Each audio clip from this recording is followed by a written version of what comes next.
What would you do if you got a message from a ghost? And not just any ghost, but an entire species everyone thought had vanished from the universe 300 years ago. That was the impossible situation facing Ambassador Reth. He was an old man, one of the last of his kind who could still remember Earth and its fierce, stubborn people. For centuries, humans were just a story, a footnote in a history book.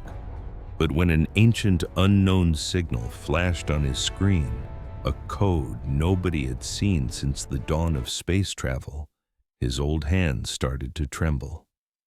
"It can't be," he whispered. But it was. The humans were back. And if you believe that a promise is worth keeping, no matter the cost, you're going to want to hear what happened next. For Reth, it felt like it all happened just yesterday. 3 centuries ago, his people, the Kuri, found Earth at the exact moment it was about to be wiped from existence. A planet-killing asteroid was on a collision course with the human homeworld, and their technology was way too primitive to even think about stopping it. In one final desperate act, humanity screamed for help into the black emptiness of space, with no clue if anyone was even listening. The Kuri heard them. Their colossal colony ship, the Endless Dawn, was the only ship anywhere near close enough to help. They changed course, and all of 50,000 Kuri on that ship used its powerful gravity engines to pull the asteroid off its deadly path, a heroic move that tore their own ship to shreds in the process. Every single one of them, 50,000 souls, made the ultimate sacrifice to save a planet they had never even seen. The people of Earth were shattered by this act, filled with a gratitude so deep they didn't know how to show it. They offered the Kuri everything they owned, but the Kuri wanted something else. They saw humanity's incredible potential, but they also saw their talent for blowing things up, including themselves. They were worried about what a young, aggressive species might do if they expanded into the galaxy before they grew up a little. So they made a deal. Humanity would stay inside its own solar system for 300 years. No starships, no contact with anyone, just time to mature. The humans, heartbroken but bound by their honor, agreed to the term. The rest of the galaxy had a pretty good laugh about that. Everyone figured the impulsive humans would break that promise in less than 20 years. But they never did. For 300 silent years, humanity kept its word. The galaxy moved on, forgetting all about them, until Reth played that unbelievable message for the Galactic Council. The entire room went dead silent as they listened, but Director Fenn, a smug bureaucrat with 6 beady eyes, just waved a hand like he was shooing a fly. "This means nothing," he scoffed. "The humans are probably long gone. This is just some old automatic signal." Reth slowly shook his head. "You don't get it. I was there. I met them." "No promise lasts for 3 centuries," another council member sneered. "To a human," Reth shot back, his voice steady as a rock, "a promise is everything." After hours of bickering, the council begrudgingly agreed to send a tiny probe, but Reth knew that wasn't going to cut it. He had to go himself. 3 days later, his ship dropped out of hyperspace at the edge of the human system, and what he saw sent a shiver down his spine. A single, dark ship was waiting for him. It was a vessel made of sharp angles and smooth black metal, a design totally alien to him, and it just radiated a quiet, terrifying power. It wasn't a massive ship, maybe holding a crew of 100, but it looked incredibly deadly. A request to open a communications channel popped up on his screen instantly. When Reth accepted, the face of a human woman appeared. She had dark skin, short-cropped hair, and eyes that felt like they could see right through him. Her uniform was simple, with just a single patch showing Earth against a background of stars. "Ambassador Reth," she said, her voice perfectly calm. "My name is Anne Brooks. I speak for humanity." Reth was floored. I can't believe you kept the agreement." A small smile touched her lips. "We gave our word. 50,000 of your people gave their lives for every man, woman, and child on our world. We could never forget a debt that huge," she went on. "Every kid on Earth learns the names of the 50,000 we remember." A tight, painful knot formed in Reth's chest. "The galaxy is a very different place now," he said, his voice thick with sadness. "My people, we are not the great civilization you once met." "I know," Anne replied softly. "We've been watching. We saw what happened to the Kuri. We know about the fading." Reth squeezed his eyes shut, the pain still feeling fresh. The fading was a genetic plague that was slowly wiping out his entire species. Fewer and fewer children were born each year, and most didn't even make it to adulthood. The Kuri were facing total extinction in less than 2 generations. "There's nothing anyone can do," Reth whispered. "We've made our peace with it." "No," Anne said, her voice suddenly turning as hard as steel. "You saved us. Now, it's our turn to save you. A debt is owed, Ambassador Reth. It's time. Tell us how humanity can help the Kuri." Reth was speechless. "You can't be serious. You don't owe us anything. The 300 years of isolation was the payment." Anne shook her head. "That's not how we see it. 50,000 of your people died for us. We will not let that sacrifice be for nothing. We will not let your people fade away while we're still here to do something about it. This is who we are." "The Council will never let you," Reth warned her. "They're afraid of you." "They should be," Anne replied simply. "We are dangerous, but never to our friends." "Never to our friends," she repeated. "Will you lead us to your homeworld, Ambassador? Will you let us try to help?" Reth thought of his own children, both of them lost to the fading before they even turned 20. He thought of the grandchildren he would never get to hold. He thought of his entire civilization, once the saviors of a world, now just quietly dying out. "Yes," he said, his voice choked with emotion. "I will take you home." Anne gave a single sharp nod. "Then let's get started. Tell your matriarch that humanity is coming to pay its debt." The screen went dark, but Reth stayed in his chair, staring out at the stars, feeling a tiny spark of impossible hope catch fire in his heart. He had no idea if the humans could actually do anything. But he knew one thing for sure. The galaxy had no memory of what humanity was really like. They'd forgotten what happens when humans decide that someone or something is worth fighting for.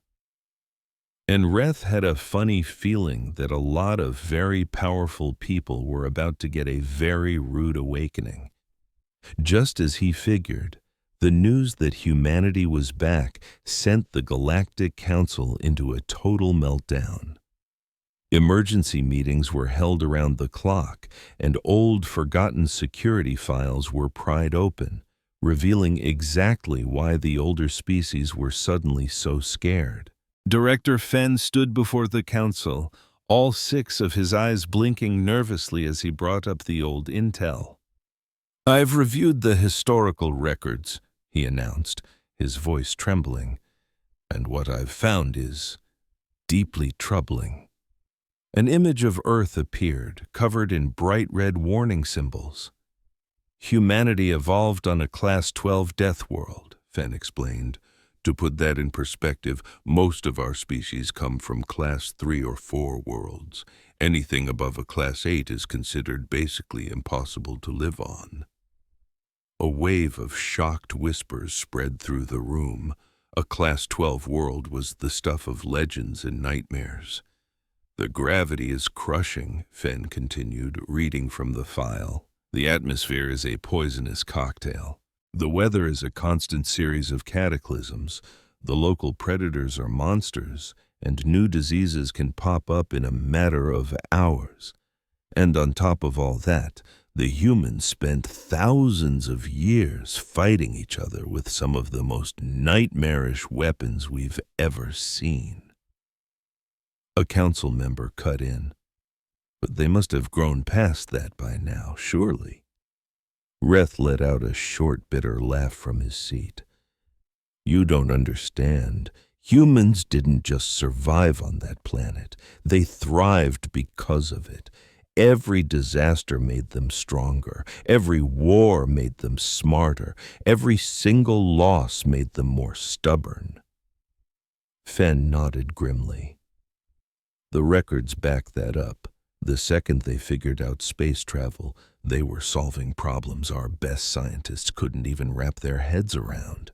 When a plague wiped out the border colonies," he continued, "a team of human medical students created a cure in just 3 weeks.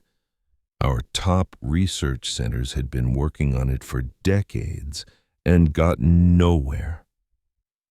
"What exactly is your point here?" another council member demanded.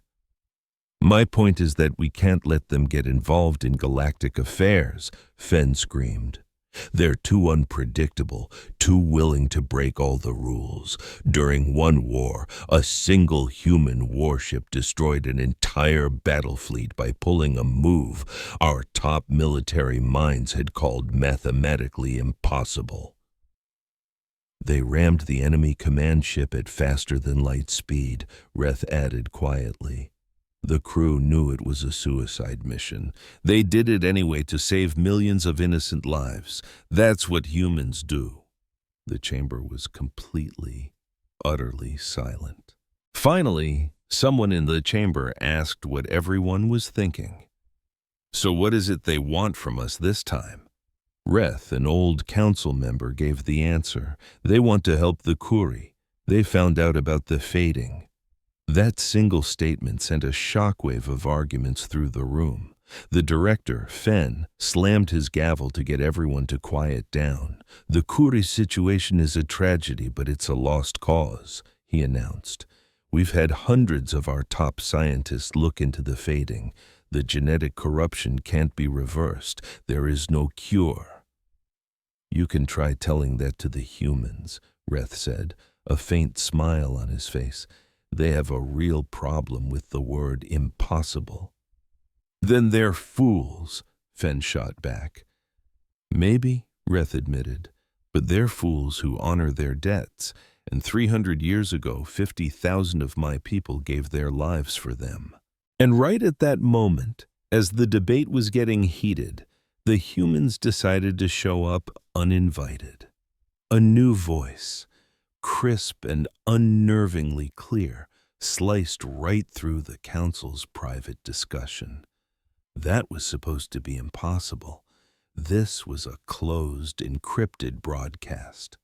Then, every single monitor in the room flickered on, showing the face of a human woman, Anne Brooks.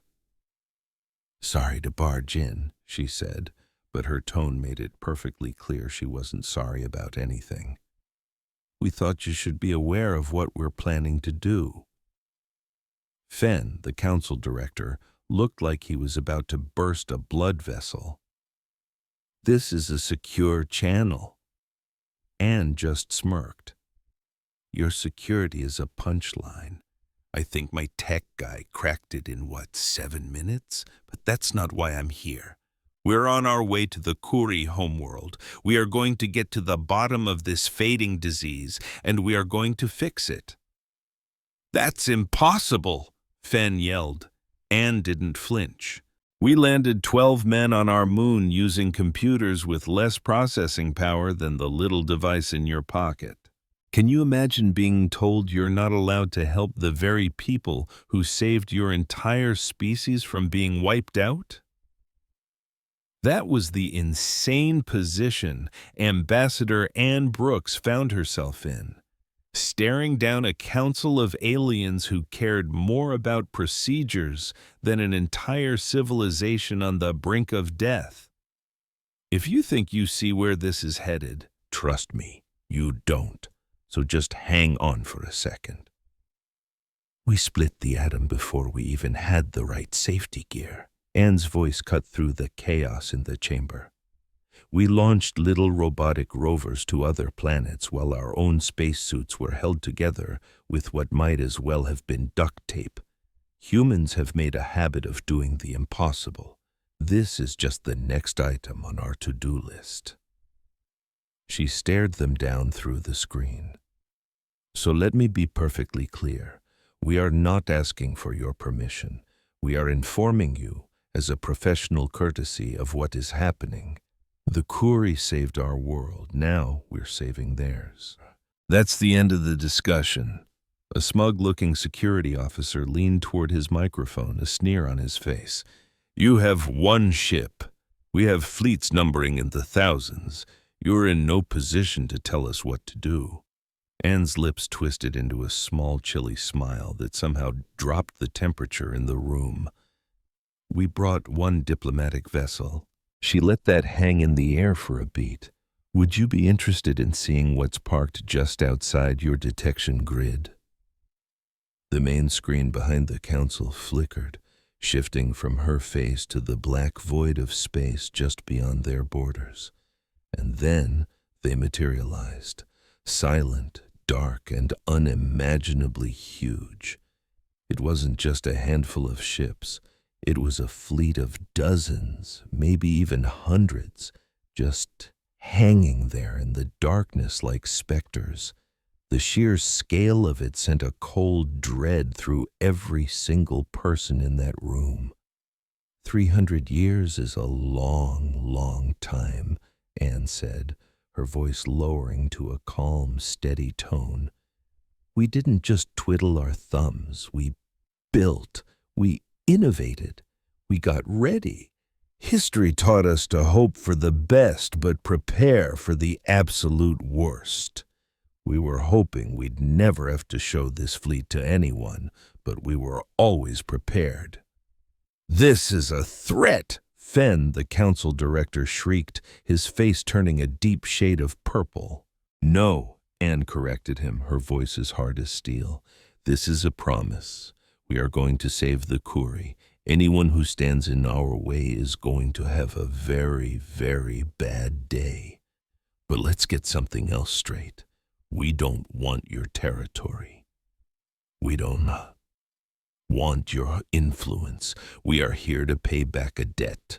You can either lend a hand or you can stay out of our way. The decision is yours. And just like that, her face disappeared from the monitors, throwing the chamber into complete chaos. Some were screaming for war, others were begging for diplomacy. But then Reth, the wise old council member, slowly got to his feet.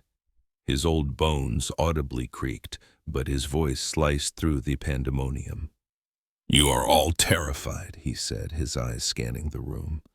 Good, you should be. Because I have been around humans. I know exactly what they can do when they set their minds to protecting someone. What are you trying to say, Reth? Fen asked, his voice trembling. I'm saying, Reth continued, that 300 years ago we pulled them back from the brink of extinction, and because of that they now see us as theirs. And humans protect what is theirs with a level of ferocity you can't even begin to comprehend. They don't give up. The entire concept of surrender isn't in their nature. They would literally rip a star in half with their bare hands if they thought it would help them accomplish their goal. That's completely insane, someone whispered from the back of the room. Yes, Reth agreed, nodding slowly. And that is precisely what makes them so frightening, and such fiercely loyal friends. Now, if you'll excuse me, I have to place a call to my matriarch. The humans are on their way, and I imagine she'd appreciate a little warning. He turned and slowly walked out, leaving the council to their meaningless arguments. Reth knew it was already settled. Humanity had made its choice, and when humans make up their mind about something, the universe tends to fall in line. He just prayed his people could be rescued before humanity had to teach the galaxy a brutal lesson in what they were truly capable of. The Kuri homeworld was once the crown jewel of its star system, a planet of radiant cities and billions of thriving inhabitants. Now it was a world of ghosts. Anne watched from the ship's main viewport as they made their descent. From orbit, the planet was still a stunning sphere of deep blue oceans and rich green land masses, but it felt hollow. The city lights glowing on the night side were dim, like the last dying embers of a massive fire. The space around the planet was empty. It was a civilization slowly dimming into darkness. "Give me the latest population numbers," she asked softly. Dr. Henry Okoye, a kind-faced man from Lagos with a universe of sorrow in his eyes, checked his data pad. 193 million Kuri remaining, he said, his voice thick with emotion, down from a high of 14 billion. Anne shut her eyes for a moment. 14 billion people withered away to less than 200 million, a whole species fading away in slow motion. "How long do they have?" she asked. "At the current rate, maybe 40 years before the last one is gone," Henry answered. "But the population crash will accelerate toward the end. It always does." Commander Patricia Walsh was standing nearby, her arms crossed tightly over her chest. She was a tough, straight-talking woman who looked like she specialized in winning fights everyone else had already given up on. "The council is still spamming our communications channel," she said. "They're ordering us to go back." "Let them yell," Anne replied, her gaze still fixed on the world below. "We didn't cross half the galaxy to be scared off by a bunch of angry politicians." Their ship sliced through the atmosphere without the slightest shudder. Human engineering had taken a massive leap forward during their 3 centuries of isolation. Everything they built now was smarter, stronger, and more efficient. The rest of the galaxy was about to find that out. They touched down on a landing platform near the capital. All around them, graceful towers reached for the clouds, but Anne could feel the crushing emptiness of the city. So many of those towers had dark, empty windows. The streets were completely devoid of traffic. Beautifully designed parks were now overgrown and wild, with no one left to tend to them. A small delegation of 5 Kuri waited for them. They each had 4 arms and skin that shimmered with colors reflecting their feelings. At the moment, they were all muted shades of gray and blue, the colors of sadness and defeat. The one in the middle stood with a weary sort of grace, her eyes holding a sadness so profound it made Anne's chest ache. "I am Matriarch Sela," she said, her English flawless. "Welcome to our world, Ambassador Brooks, although I must confess, I am not sure why you've come." Anne strode forward and did something that made her entire security detail jump. She went down on one knee and bowed her head until it touched the ground. 50,000 of your people gave their lives to save my species, Anne said, her voice echoing with absolute certainty. We remember the name of every single one. We tell their story to our children. We carved their names into a monument that stretches for 3 square kilometers on our home planet. We have not forgotten Matriarch Sela. We will never, ever forget. The matriarch's colors rippled, a pale glimmer of gold mixing with the gray. It could have been shock, or maybe, just maybe, it was the first tiny spark of hope. "Please, rise," Silas said gently. "You owe us no debt. It was settled when you agreed to 300 years of isolation." Anne got to her feet and looked the matriarch directly in her large, tired eyes. "With all due respect, matriarch, that's not how humans work. Your people saved our people. Now it's our turn to save yours. It really is that simple." "The fading has no cure," Silas said, her voice heavy with grief. "We've thrown everything we have at this. Our top scientists, the Council's brightest medical experts, researchers from a dozen worlds. They've all come up empty. We've accepted our fate." "Well, we haven't," Anne retorted instantly. "This is Dr. Okoye.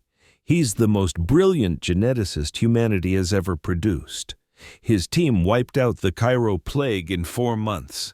They literally rebuilt the European genome after the Great Collapse. If anyone in this entire universe can help you, it's him." Henry stepped forward, offering a respectful nod. "Matriarch Sila, I'm going to need complete access to all your medical files, your genetic databases, and every last patient you have. I need to see absolutely everything." "You will have it," Sila vowed. "But I must warn you, don't let your hopes get too high. This sickness has shattered many brilliant minds who tried before you." "Then it's a good thing we humans are so stubborn," Henry replied with a faint smile. "We don't shatter that easily." The matriarch then led them on a tour through the city. Anne had to physically stop herself from staring at the vacant apartment towers, the motionless monorail tracks, and the playgrounds where you could almost still hear the echoes of children's laughter. This is what extinction looked like, up close and personal. They eventually reached the main hospital, a massive complex built for thousands that now housed fewer than 100 patients. The Kuri were rationing every last resource. Henry and his team disappeared into the labs, and within moments, they were already firing off requests for data, samples, and genetic sequences. While Anne walked with the matriarch through the skeletal remains of a once lush garden, the silence between them stretched on. Finally, the old leader, Sila, spoke. "Why do you care so much?" she asked, her voice a dry rasp. "Your people are safe. Your world is thriving. We are nothing to you." Anne gave her a small, sad smile. "My grandmother used to tell me a story," she said gently, "about the day the asteroid was supposed to hit. The day your people died to save ours. Every single person on Earth was just watching the sky. We all saw your ship fly straight into that rock. My grandmother said the entire planet wept that day. Complete strangers were hugging each other in the streets. Old enemies put down their weapons. It all happened because 50,000 souls we had never even met decided to give up their lives so we could see another day." She paused, turning to the ancient matriarch. "That one day changed humanity forever. It showed us the best version of ourselves. We spent the next 300 years trying to be worthy of that sacrifice. We ended our wars, we healed our world, we built a whole new civilization on one simple idea, that all life is precious and every life is worth fighting for. You gave us that gift, matriarch. You and those 50,000 heroes. Sila's skin shimmered through a storm of colors, an emotional display too alien for Anne to fully understand. We have nothing to give you in return, she finally managed to say, her voice barely a whisper. We're not here to collect a debt, Anne said softly. We just want you to live. That's all the reward we'll ever need. For the next 3 days, Henry's team worked non-stop, fueled by black coffee and a sheer refusal to give up, digging into the Curie genetic code with a relentless focus that only humans seemed capable of. For 4 grueling days, Anne watched her team slam into one dead end after another, fighting the clock to solve a mystery that was erasing an entire species from existence. She saw some of the most brilliant people in the galaxy get into heated arguments, and she saw tempers fray under the crushing weight of it all. Then Henry found her, a strange, haunted expression on his face. I figured it out, he said, his voice strained. Anne, you need to see this. They all met in the sealed briefing room, just Anne, Henry, Patricia, and the Curie matriarch Sella. Henry projected his findings onto the main screen, a chaotic jumble of DNA helices and genetic markers. The fading, he said, cutting straight to the chase, it's not a disease. It's a weapon. Somebody designed this. The room became so quiet you could hear a pin drop. Sella's vibrant, lively colors drained away, leaving her a horrifying, sickly white.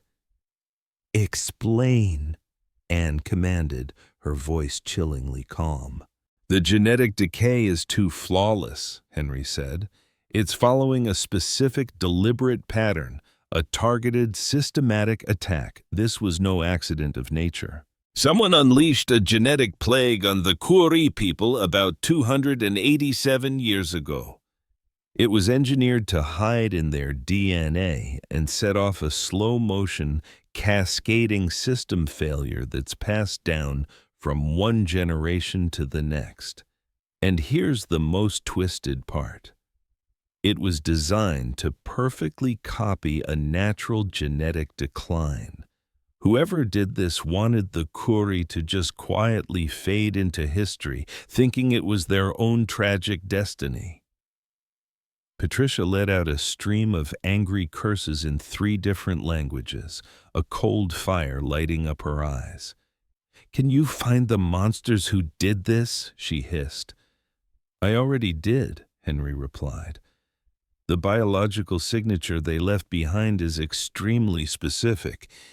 It's like a genetic fingerprint, and it matches the engineering style of only one civilization in the entire known galaxy. He changed the display.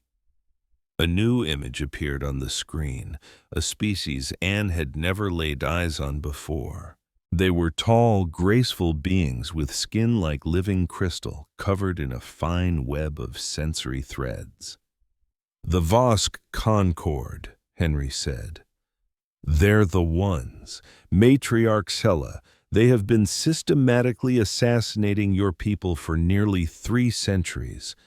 And they were so good at it, they were positive no one would ever find out the truth until it was way too late. Sella sank into a nearby chair, all 4 of her arms trembling violently. But why? What could we have ever done to deserve something like this? She whispered, her voice cracking. That doesn't matter anymore, Anne stated, her voice holding a cold promise that made even Patricia shiver. What matters is that they hurt our friends, they tried to commit genocide, and they were arrogant enough to think they would get away with it. She locked her gaze on Henry. Can you fix it? Yes, he answered immediately, without a hint of doubt. Now that I know what I'm looking for, I can create a counter-agent. It's going to take some time, but I can reverse all the damage. Good, Anne said flatly. Get on it. Patricia, I need you to send a Priority 1 dispatch to Fleet Command. They've got new orders. A slow, dangerous smile spread across Patricia's face. And what kind of orders would those be, Ambassador? Anne's eyes shot back to the image of the Vosk, her face as hard as stone, and her voice filled with that quiet, terrifying fury that only humans can summon when they've been pushed too far. We're going to pay the Vosk a visit. We're going to have a little chat. And then we are going to teach the galaxy a lesson it should have learned 300 years ago. What lesson is that? Sella asked, her voice barely audible. Anne looked straight at her, and in the human's eyes, the matriarch saw something that was both incredibly terrifying and profoundly reassuring. You never, ever hurt our friends. The human fleet ripped a hole in space-time, dropping out of warp right on the edge of Vosk territory like ghosts arriving to collect on a long-overdue debt. Across the galaxy, it felt like the whole universe held its breath. On the bridge of his flagship, the Endless Dawn, named for the very Curie ship that had saved Earth, Admiral Derek Stone stood like a statue. He was in his 50s, with salt and pepper hair and the kind of scars that told you he'd seen things that would break most people. Around him, his crew moved with a silent, lethal efficiency. Status report, he commanded. 47 vessels, all present and accounted for, his tactical officer said. All systems green. We're holding position exactly 1 light minute outside the Vosk border. Good, Derek said. Open a channel. Broadcast this on every single frequency. I want every last Vosk with a receiver to hear me. The communications officer gave a crisp nod. Channel is wide open, Admiral. Derek took a deep breath, and his voice thundered across the emptiness of space. This is Admiral Derek Stone of the Terran Defense Fleet, speaking to the Vosk Concord. 287 years ago, you committed an act of unimaginable evil. You unleashed a genetic weapon on the Curie people.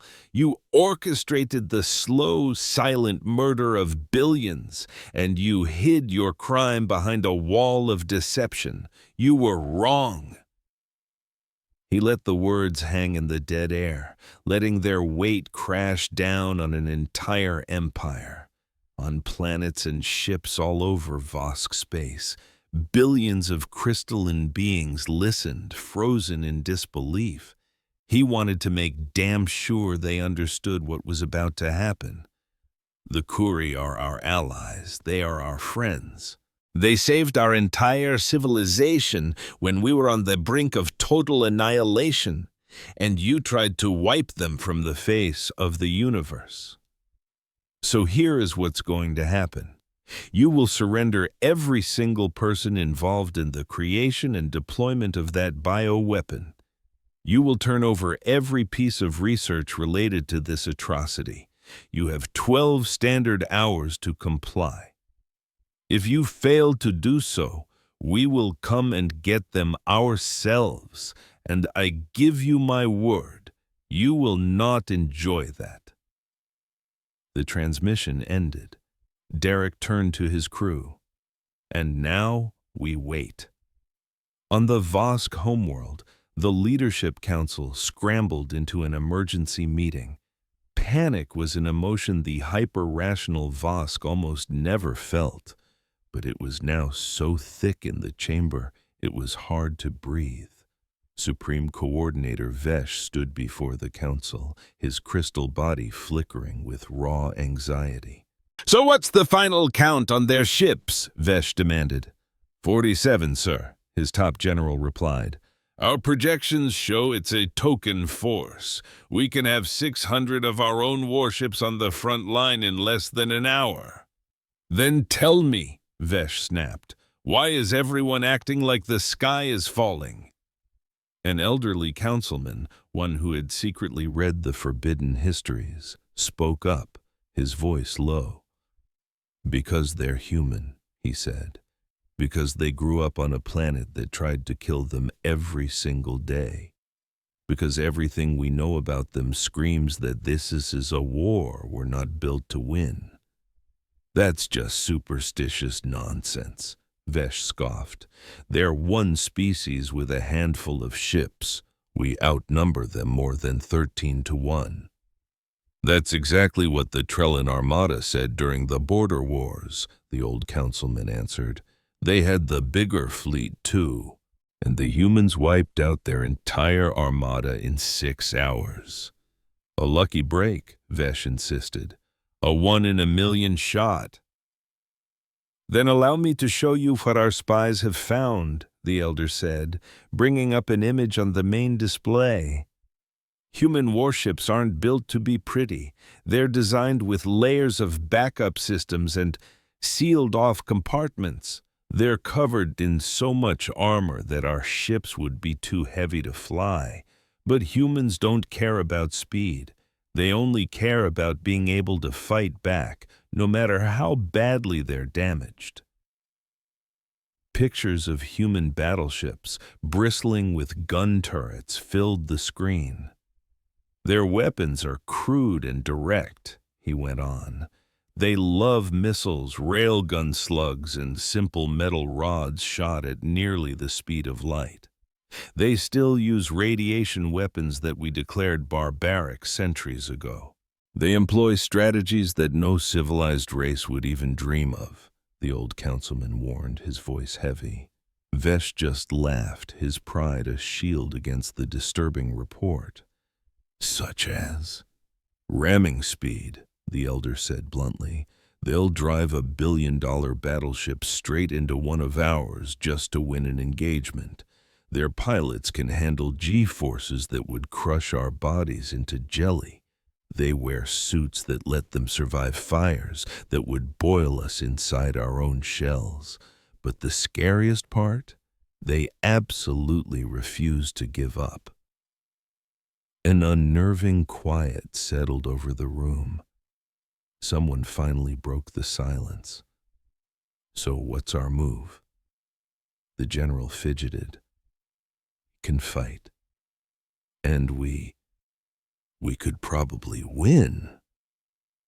"But at what price?" the elder retorted. "We attacked the Kuri because they were a failing race, an easy mark. Humanity isn't weak.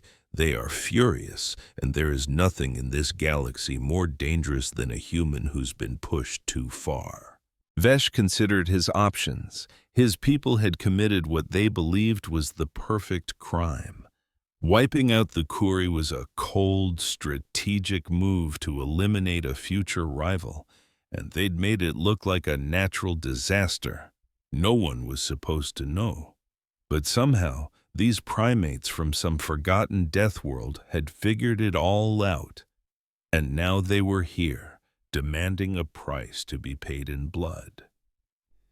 "Send our reply," Vesh ordered. "Tell them we have no clue what they're talking about. Tell them their accusations are insulting and absurd. Order them to leave our territory at once or suffer the consequences." The old councilman just sighed softly as the message was sent. 12 hours passed. The human fleet didn't move an inch, just a silent, menacing line drawn against the stars. The second the deadline expired, they attacked. The Vosk had gathered their entire navy, 600 warships, forming a shimmering, unbeatable wall around their home system. They felt secure. They had more ships and they were defending their own turf. They were certain they could push back the human invaders. They were dead wrong. The human ship surged forward, closing the distance with a velocity the Vosk computers flagged as impossible. There were no elegant maneuvers, no clever battle plans. They just came straight ahead, like a pack of starving wolves that had just been unleashed. The Vosk fired first, their advanced energy cannons striking out, weapons designed to disable, not destroy. They wanted a clean, civilized victory with minimal casualties, but their energy blasts just splashed harmlessly against the human armor like water on glass. The human ships didn't even flinch, and then they returned fire. In that instant, the Vosk discovered what true warfare was. Clouds of missiles blossomed out of the darkness, hundreds at once, completely swamping the Vosk defensive systems. Simple chunks of metal, fired at incredible speeds, ripped through space, tearing through shields and hulls as if they were made of tissue paper. Then came the radiation warheads, poisoning the area with deadly energy that the Vosk had no protection against. In the first hour of the fight, the Vosk lost 80 ships. The humans lost 2. "Fall back!" Vesh screamed, his voice breaking in sheer terror. "Retreat to the second defensive line." But the humans showed no mercy. They pressed their attack relentlessly, hunting down the fleeing Vosk ships and taking them apart with a brutal, horrifying efficiency. Human pilots were pulling off maneuvers that shouldn't have been possible. Their ships dodged and weaved through the chaos, hitting every single weak spot in the Vosk formation. When one terrified Vosk captain tried to ram a human cruiser, the smaller ship simply fired its side thrusters, sidestepped the clumsy charge, and obliterated the Vosk ship's engines. It was left adrift as the humans moved on to their next kill. 6 hours later, the legendary Vosk fleet was nothing but a field of smoldering debris, its remaining ships scattering in a desperate, chaotic retreat. Some even tried to surrender, but the humans either didn't get the messages or simply ignored them. They just kept coming, kept shooting, kept destroying them. From his command bridge, Captain Dererick watched the entire Vosk defense grid get wiped off the star chart. "Cease fire on any ship broadcasting surrender signals," he ordered calmly, "but continue to neutralize all military targets." "Sir, the Council is frantically trying to contact us, begging to negotiate," his communications officer said. "Tell them it's a bit late for that," Dererick answered, his voice as cold as the void. "Now they get a front row seat to watch what happens when you murder our friends." The human fleet moved toward the Vosk homeworld, but they paid no attention to the cities or civilian areas. Instead, with surgical precision, they annihilated every military base, every weapons factory, and every last shipyard. They used orbital bombardments and precision missiles to grind the entire Vosk military machine into stardust. The Vosk could only watch in absolute horror as 300 years of military power was erased in less than a day. Finally, when every Vosk warship was either a useless hunk of scrap or completely disabled, and every military site was a smoking ruin, Dererick opened a channel. "The battle is over," he announced for the whole galaxy to hear. "But the consequences have just started. You will hand over every single person involved in the genocide of the Kuri. You will provide us with all of your research, every last document, and all related proof. You have 6 hours. If you decline, we will start taking apart your civilian infrastructure, your power grids, your water treatment plants, your communication networks. We won't harm your people, but we will send your civilization back to the Dark Ages. The choice is yours. This time the Vosk didn't hesitate. They knew they were completely and utterly defeated. Coordinator Vesh himself led the group to the human flagship, holding data chips containing everything the humans had asked for. His crystalline form was dim, clouded over with a mixture of shame and pure terror. Derek met him in the hangar bay, flanked by Marines in massive suits of power armor. The humans were shorter than the Vosk, but they radiated a sense of raw strength that made them seem like giants. "Why?" Vesh whispered, his voice a faint crackle. "Why do you care so much about the Kuri? They weren't your kind." Derek just looked at him with cold, hard contempt. "Because they were our friends when we didn't have any. Because they showed us there was a better way to live. Because when you care about somebody, you stand up for them. That's a concept your people obviously can't grasp." "We were securing our future," Vesh protested weakly. "The Kuri were becoming a rival." "So you decided to exterminate their entire species," Derek said, his voice dangerously calm. "Where I'm from, we have a word for that: genocide. And we have a zero-tolerance policy for it.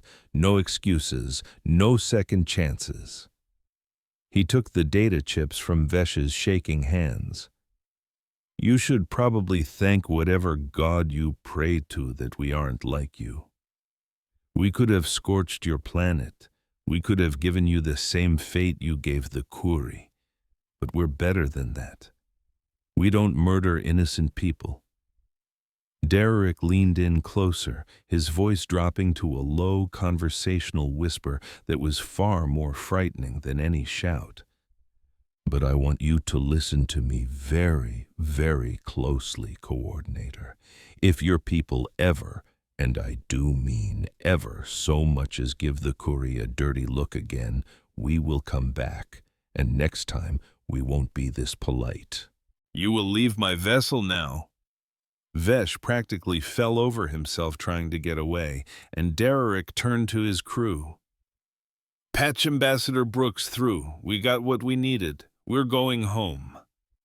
In the days that followed, an emergency session of the Galactic Council was called, and for the first time in 300 years, its members felt a chilling, unfamiliar sensation: pure fear.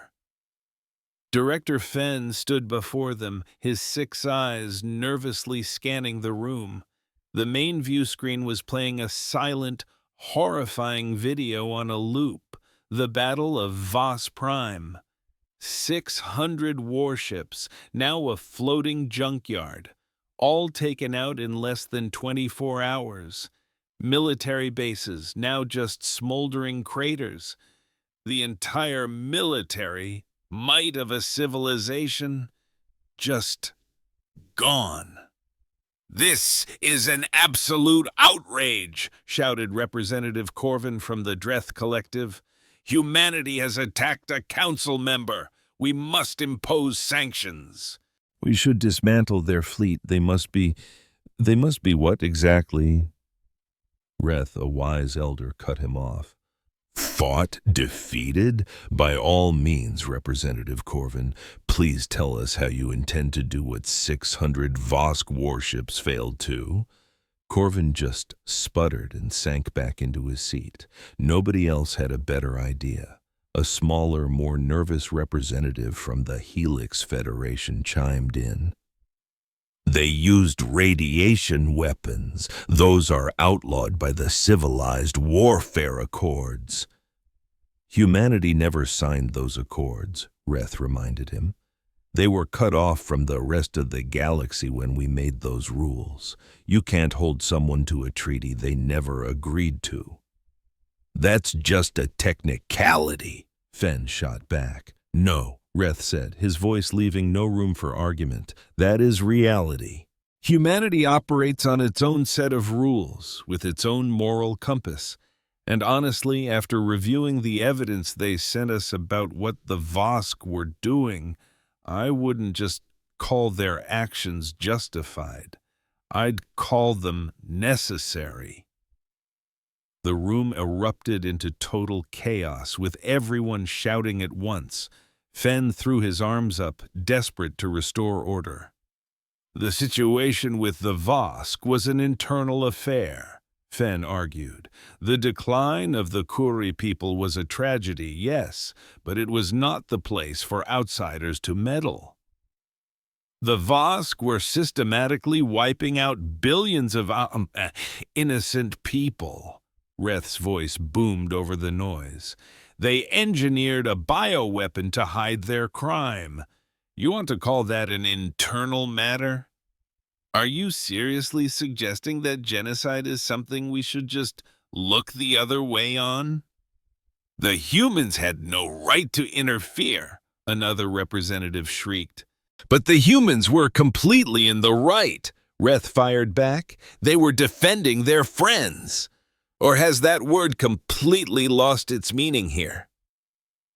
Suddenly, a new voice sliced through the noise. The main screen flickered to life, and there was Anne Brooks, having once again strolled through their top-of-the-line security like it was an unlocked screen door. "Morning, council members," she said with a cheerful, almost disarming smile. "I had a hunch you'd all be chatting about what humanity is up to next." "Get out of our private channels," Fen bellowed. "You know your security is still shockingly bad," Anne commented, as if talking about the weather. "You really should upgrade your encryption, but I'm not here to give you IT advice. I'm here to inform you that Dr. Okoye has just finalized a cure for the fading. In about 6 months, every single Curie will be healthy again. Their people will recover, their population will rebound, and your quiet little plan to let them go extinct has officially failed." For a moment, the chamber was so quiet you could hear a pin drop. Then it exploded with a barrage of questions. Anne simply waited for them to run out of steam. "The cure is a product of human genetic engineering," she explained. "It is 100% safe, 100% effective, and 100% permanent, and we are providing it to the Curie free of charge, no strings attached." "Just like that?" one counselor asked, his tone thick with disbelief. "You're just going to save an entire species from extinction and ask for nothing in return?" "We saved them because they saved us first," Anne replied, as if it were the most obvious thing in the world. "That's what friends do, or at least, that's how we see it. I guess you all do things a little differently." Fen leaned toward his microphone. "And the Vosk? You just crushed their entire military. You embarrassed them in front of the whole galaxy. What are we supposed to do about that?" Anne's friendly smile evaporated, replaced by a look as cold and hard as steel. "The Vosk are guilty of attempted genocide. They murdered billions. We've given you all the proof you need. What you decide to do with that information is your business. But let me make one thing about humanity crystal clear, so there is absolutely no confusion." She paused, letting the silence hang in the air, ensuring every single eye was on her. "We are not your enemy. We have no interest in conquering you or ruling you. All we want is to live in a galaxy where friends actually watch out for each other, where the strong defend the weak, and where genocidal monsters are held accountable for their crimes. If you can provide that kind of galaxy, we will be the greatest allies you've ever had. But if you can't, well, we'll just have to keep doing what's necessary on our own. That sounds a lot like a threat, Representative Corvin sneered. It's a promise, Anne corrected him softly. This galaxy has forgotten what it means to believe in something, to put yourself on the line for someone else. You've forgotten how to keep your word when it gets tough, but humanity remembers. We learned it from the Curie 300 years ago when they sacrificed 50,000 of their own to save us. She leaned in closer to the camera. You're all so busy arguing about laws and borders and politics that you've forgotten about justice, about honor, about doing the right thing simply because it's the right thing to do. The Vosk tried to erase an entire species from existence because they were inconvenient.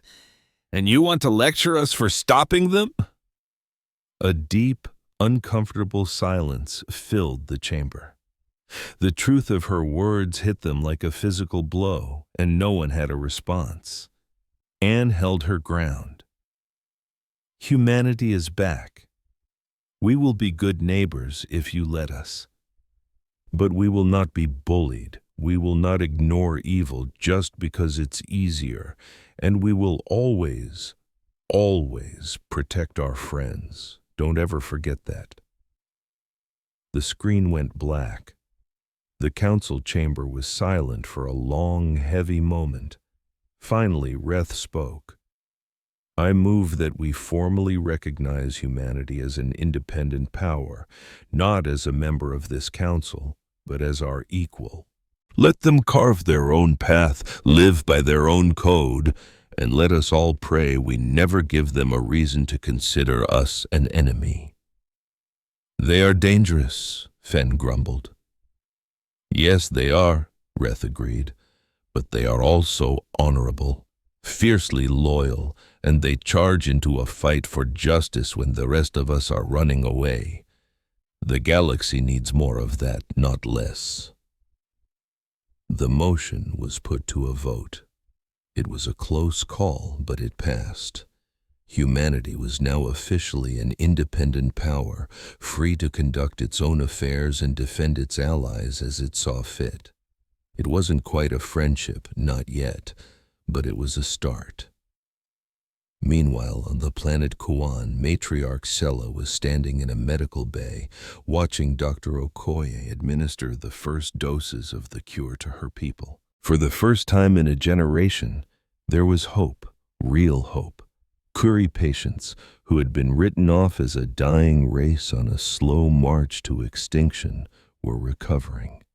The genetic plague was in retreat, and life was surging back into a people who had been pushed to the very edge of oblivion. Sela found Ambassador Anne Brooks in the starlight garden, gazing up at the endless sea of stars. She approached her quietly. Our doctors. They believe that within a single generation, our population will be back over 1 billion, Sela said, her voice thick with emotion. They're saying my people are going to live, that we will thrive again and reclaim the future that was stolen from us. Anne just nodded. Good. That's all we wanted. But Sela had to know. Why would you risk everything for us? You could have stayed hidden in your safe little corner of the galaxy. You could have let us die, and no one would have blamed you for it. At last, Anna turned to face her, the light from distant suns glittering in her eyes. When I was a little girl, Anne said, my grandmother took me to the great memorial, the one with 50,000 names etched into the stone. She told me, Every single name on this wall belongs to a hero who died so that you could be born, so that our people would have a future." Anne's voice wavered for just a moment. "I spent hours there that day, tracing the names with my fingers, and I made them all a promise. I promised that we would never ever forget what they did for us, that we would earn the gift they gave us, and that if the Curie ever needed our help, we would come running." A wave of understanding washed over Sella's face. "You kept your promise." Anne offered a small, determined smile. "Humans always keep our promises, or we die trying. It's part of who we are." Sella's bioluminescent skin shimmered with warm golds and soft blues, a living display of overwhelming gratitude. "You have given us back our future. How can we ever possibly repay you?"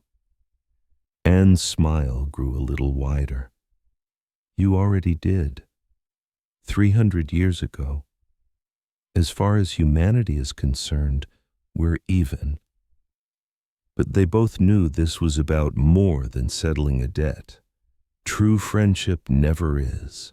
It's about being there for each other, no matter the cost, and trying to make the universe a better place. And across the galaxy, countless other civilizations were watching. They spoke in whispers about humanity's return, which hadn't been a quiet reappearance, but a deafening clap of thunder.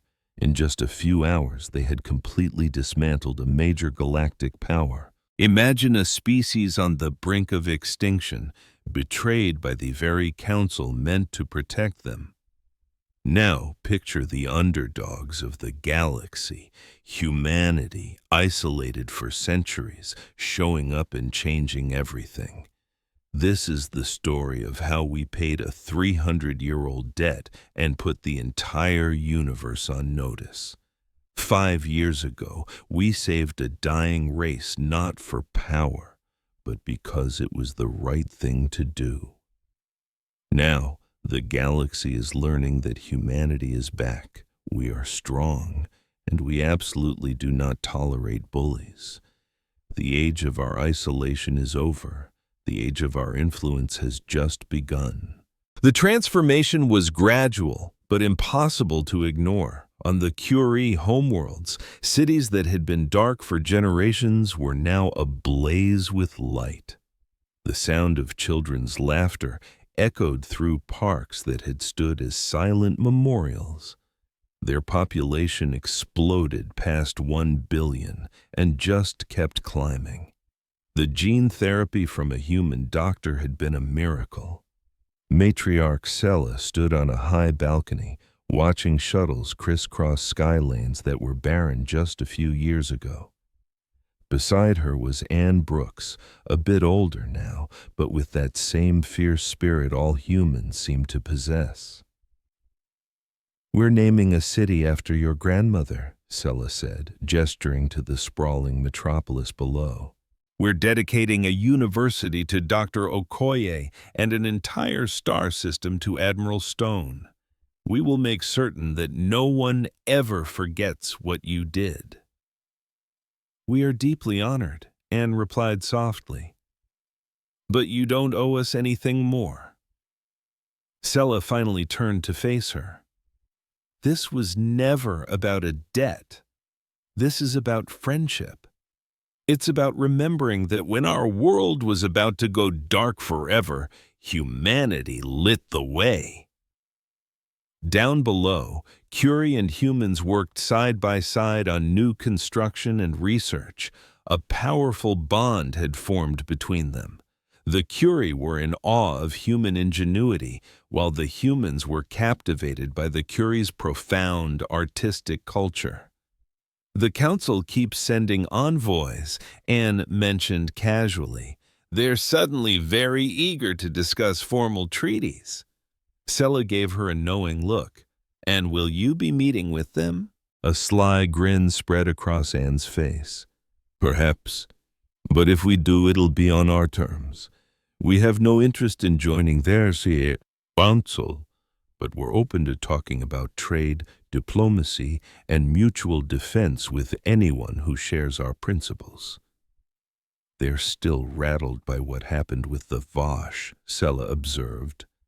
As soon as proof of the Vosh's planned genocide went public, the council came down on them like a ton of bricks. Their military was dismantled, their government was dissolved, and they were hit with crippling reparations to the Curie. It wasn't perfect, but it was justice. The Vosh had to learn a lesson, Anne said, her voice turning to ice. You don't get to try and wipe out an entire civilization just because it's in your way. There are always consequences. The rumor is that some species find humanity overly aggressive, and other species believe mercy is a weakness. Anne countered instantly. We proved them all wrong. We had the power to completely erase the Vosh, but we chose not to. We gave them a path to become better. That isn't aggression. That's justice with a backbone. At that moment, a small Curie girl approached them, holding a data slate. She seemed shy, but her eyes were bright with determination. Ambassador Brooks, she asked, her English flawless. For my history project, I'm studying the human starship, the Endless Dawn. Could you tell me why you gave your most important ship the same name as our ancient colony vessel? In an instant, Anne's tough exterior melted away. She knelt down to the girl's level, her expression softening completely. We did that because we wanted everyone in the galaxy to remember what your people did for ours, she explained gently. The very first Endless Dawn carried 50,000 Curie who sacrificed everything to save Earth from a plague. Our ship carries their name to honor their memory and to constantly remind us of why we came back out here. The little girl's face lit up with pure joy.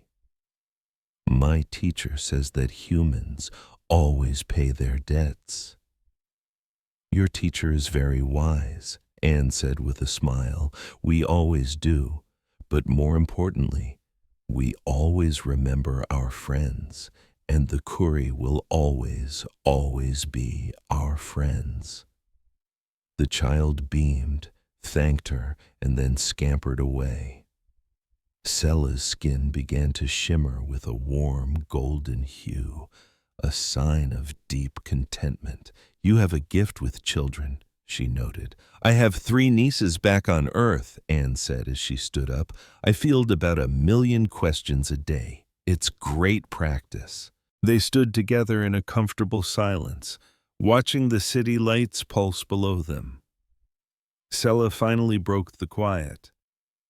You know, other worlds have started to reach out, not the major powers on the council, but the smaller independent systems. They're asking about humanity, and they're wondering if you would come for them too.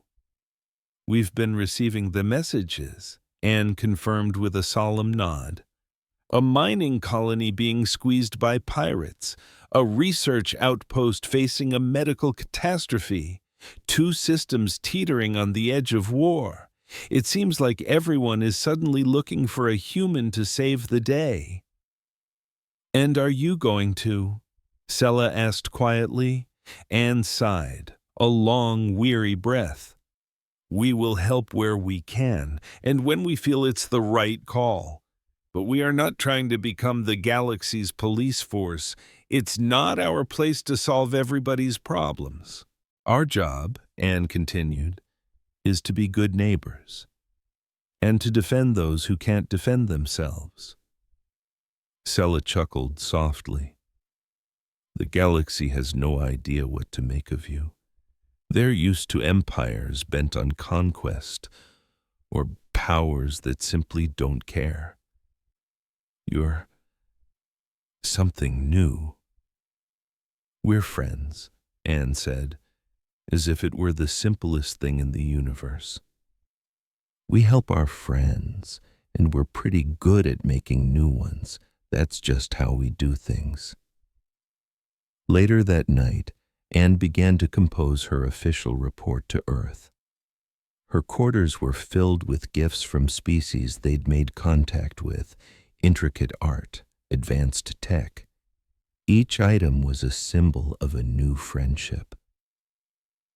This is Ambassador Anne Brooks filing my 5-year report from the Curie system, she dictated. The Curie population has officially surpassed 1.3 billion and is growing steadily.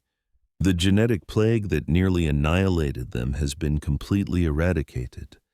They are no longer just surviving. They are thriving. She paused, reflecting. Our relationship with the Galactic Council remains complex. One moment they fear us, the next they respect us, and the moment after that they're desperate for our assistance. We've established diplomatic relations with 17 independent species. Trade is flourishing, and perhaps most importantly, we've already prevented 3 wars from breaking out, simply by bringing everyone to the negotiating table. A swell of pride filled her as she leaned back. The galaxy is learning that you don't mess with humanity, but it's also learning that we are not the monsters they once feared. We seek partners, not puppets. We offer an open hand, not a closed fist. And we have an absolute zero-tolerance policy for genocide, slavery, or any other atrocity against sentient life. A small smile played on her lips. Some of the more paranoid races have started calling us Death World Protectors. They say it like an insult, but I have to admit I kind of like the sound of it. We grew up in a tough neighborhood, and we learned how to protect what matters. Now, we see the entire galaxy as our neighborhood, not a place to rule, but a place to watch over. Anne transmitted the report, sending it hurtling through the cosmos. She walked over to her window and gazed out at the infinite sea of stars, where trillions of lives were playing out at that very second. Some lived in peace, others in turmoil. And for the first time in 300 years, humanity was part of it all again. Not as conquerors, and definitely not as servants, but as equals, as friends, as the people you could always trust to keep their word. A soft chime broke her reverie. It was Reth, requesting permission to enter. Anne smiled and opened the door. The elderly Curie had become a close friend and a wise advisor. He entered the room, his skin shifting to a calm, serene blue. "Good evening, Anne. I trust I am not disturbing you." "Never, Reth," she said with genuine warmth. "What's on your mind?" Reth settled into a chair designed to accommodate his 4-armed anatomy. "I came to offer my thanks," Reth began, his voice quiet but filled with the gratitude of an entire civilization. "And not only for saving my people. That is a debt we can never truly repay. I am here to thank you for reminding the galaxy of a truth it had long forgotten." "And what truth is that?" Anne asked, her eyes still on the star-strewn sky. "That honor still has meaning," he said. "That your word is your bond, that doing what is right, especially when it is most difficult, that is what truly shows your character. The galaxy had become so cynical, Anne. It was all about profit, about power. You reminded us that some things are worth fighting for, even if there is no immediate gain." He looked at her, the weight of history in his gaze. "We learned that lesson from the 50,000 of your ancestors who died to save us. They taught us the meaning of true sacrifice. They showed us what a hero really is. We are simply trying to live up to their example. You really are, you know, Reth insisted, his voice firm but kind. More than you can possibly imagine. Have you heard the new saying among the Curie children when they're up against a problem that feels too big to solve? Anne just listened, completely captivated. They turned to each other and asked, "What would a human do?" A genuine warm smile finally broke across Reth's face. And they mean it as the highest praise. Humans don't back down. Humans figure it out. Humans defend their friends no matter what. You didn't just save us. You've become a legend for a whole new generation. That's a lot to live up to, Anne said, her voice barely a whisper. It is, Reth said gently, but if anyone can carry that weight, it's your species. You were born on a world that tried to kill you every single day. You didn't just survive it, you conquered it. And now you're using that same unbelievable grit to help everyone else. There's no higher purpose than that. They spent hours just talking, brainstorming, and sketching out a future full of incredible new possibilities for the whole galaxy. The Curie were thrilled, already proposing a joint science mission with the humans. A few other races were cautiously asking about potential defense alliances, and rumors were already flying along the star lanes, whispers of a species on the edge of the galaxy facing a cosmic disaster, wondering if maybe, just maybe, these humans were their last chance. When Reth finally departed, Anne stood at the window again, just looking out into the endless night. 5 years ago, she'd arrived in this system as a historian, ready to record the last moments of a dying civilization and offer a little comfort as their light went out. But instead, she got a front-row seat to their rebirth. Instead, humanity had just crashed its way back onto the galactic scene with a statement so loud nobody could possibly ignore it. The debt had been settled. The Curie had a tomorrow. And humanity had shown everyone that the stubborn little apes from that lethal rock called Earth were so much more than a force to be feared. They also had a core of solid steel, a sense of honor that went all the way down, and an absolute refusal to turn their backs on a fight that needed fighting. Some races thought that was terrifying. Others were starting to think it was something to look up to. But every single one of them was finally getting the message. Anne rested her hand on the cool metal of the observation port. Out in that sea of 1,000,000 stars, other civilizations were watching. They were holding their breath and asking themselves what on earth these scrappy, unpredictable humans from Earth were going to do next. They were wondering if maybe, just maybe if they called for help, these humans would show up for them too. And in her heart, Anne knew the answer would always be a resounding yes. If you need us, we'll be there. If you're our friend, we've got your back. And if you're a bully who preys on the weak, we are going to become your worst nightmare. It's just how we're wired. It's who we've always been. The first time humanity showed up to pay a debt, the galaxy was shocked into total silence. But now, that silence was giving way to something brand new. Maybe you could call it hope. Or maybe it was trust.